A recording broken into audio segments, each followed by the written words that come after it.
Okay, guys, so this was the first problem from class where they want us to graph this. But before we go there, why don't you guys write down the forms from class? These were the three different forms that you and I are going to be playing with. So for cubic models, these are the three options. You have graphing form, and then there's intercept form, and then we'll also look at standard form. And depending on what you're given and what you have, any one of the three forms can be used. So just copy this down while I just keep talking here. And if they ask you to graph, it all depends on what you have.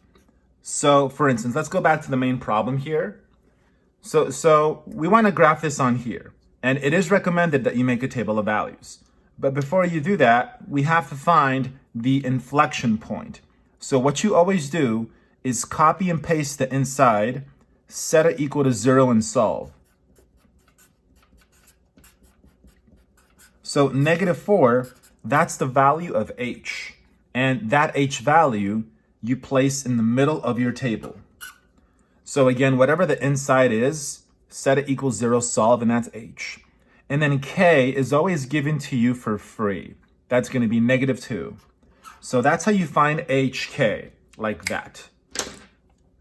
Now, what you can do for the x column is just pick numbers that are smaller and bigger than whatever this happens to be. I think in class they use like -6 and like, I'll just use like -7, whatever. It doesn't really matter. Just pick numbers before and then pick numbers after. How about like -1 and like 1 or something like that. So now what you can do on a Casio is plug in these numbers into here, get some decimals and drop them in for the y's. And you should get about -1.3, -1.8, -2.7, and about -5.1 if you round to the nearest 10th or 100th, whichever you prefer. And so now let's plot these points. I always start with my inflection point at -4, -2. 1, 2, 3, 4, 1, 2. And I always label it my inflection point IP, so I can remind myself that this is the very special point called the inflection point. Now let's plot everyone else. So they look something like this. And now that I think about it, I wish that I had chosen numbers that are that are further away from -4.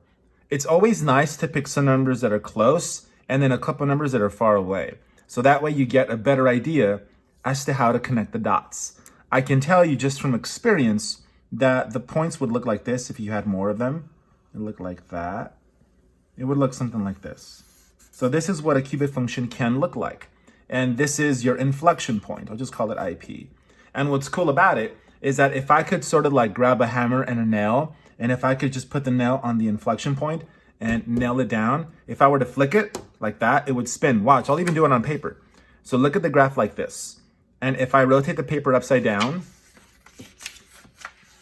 the graph kind of has the same shape as before. So that's a property that you have with cubic functions, is you have a perfect rotation, you have symmetry, so that the left perfectly matches with the right and the right matches with the left if I were to flip it upside down. So that's just an extra piece of information. The point is, when they asked us to graph, boom, we have.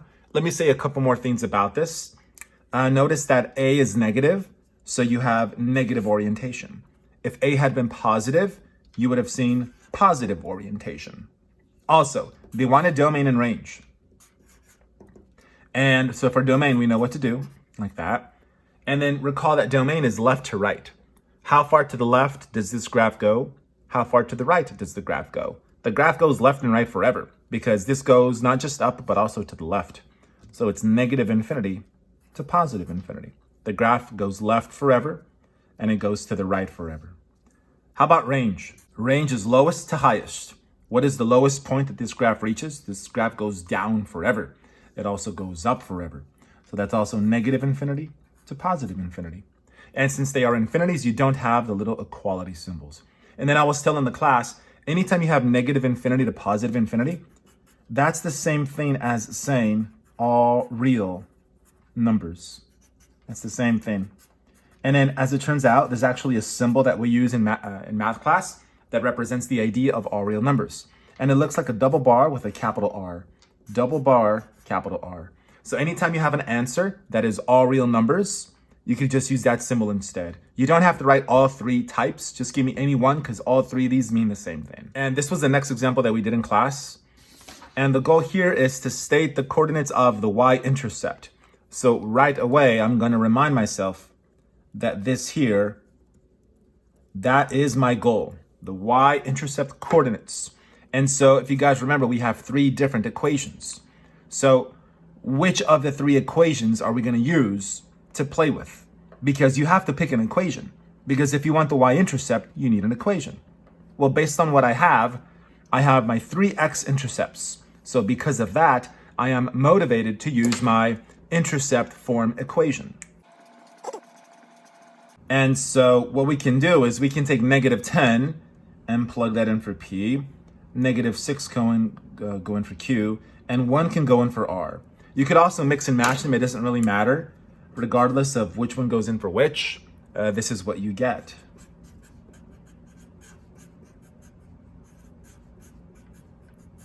And then once you've plugged in all the intercepts for P, Q, and R in any order, what you can then do is grab that random point and plug in the coordinates for X and Y, because you and I have to find the value of A. Once we have the value of A, we can use the equation to find the goal, the y-intercept.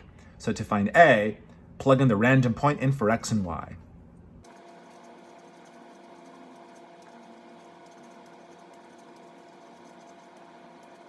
So let's see. So I plugged in that in for Y. I plugged in -9 for all the X's to get that, and that. That's 1, that's -3, that's -10. And then you multiply these three numbers, that's just 30A. Then I divided by 30. Let me show my step here. You divide by 30, and that's how I got this on my Casio. So now what you can do is take this fraction and drop it off right here. So here is our equation fully updated. And then recall what the goal was. The goal is to find the coordinates of the y-intercept right there.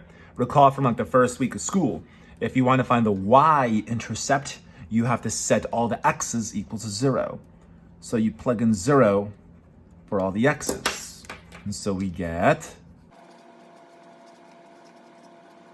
So this is what you get if you type all this here into a calculator, right? If you type all of that into your Casios or into your cell phones, whatever, you should get this value here. But recall that they asked for the coordinates of the y-intercept. So your y-intercept location would be 0, 12/5. And it's for the y-intercept, it's always 0 and then the number, right? It's 0 because that's what you plugged in for all the x's. And that's what we got back for y. And I believe that number because it's positive, and my eyes can see that the y-intercept is above the x-axis, which means that it's a positive number. So that's very much an appropriate answer. And so that's what we did in class. And next time, we'll pick it up where we left off. And we'll do more examples with some of the other forms of the cubic family. So I hope that helped. Let me know if you guys have any questions. Talk to you guys next time.